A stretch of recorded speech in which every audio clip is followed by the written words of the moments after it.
Samantala, nagpahayag ng kalituhan ang Legal Counsel ng National Democratic Front Peace Panel sa pabago-bagong pahayag ng Chief Executive tungkol sa peace talks. May report si Roderick Mendoza. Naguguluhan na mismong mga abogado ng NDF Peace Panel sa pabago-bagong pahayag ni Pangulong Rodrigo Duterte sa estado ng usapang pangkapayapaan sa rebelding grupo. Matapos sabihing sarado na ang peace talks, tilaan niya nagbubukas ng panibagong pinto ang Pangulo sa pagharap nito sa mga relihista matapos ang kanyang SONA. Pagdating naman dito, medyo parang may bulabok, no?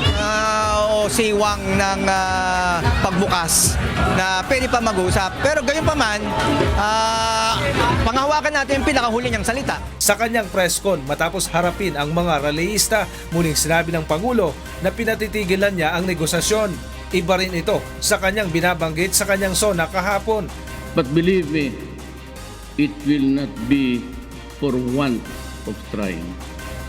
And I will persist in our goal of attaining peace to the last day of this administration and maybe even beyond, although in a different capacity.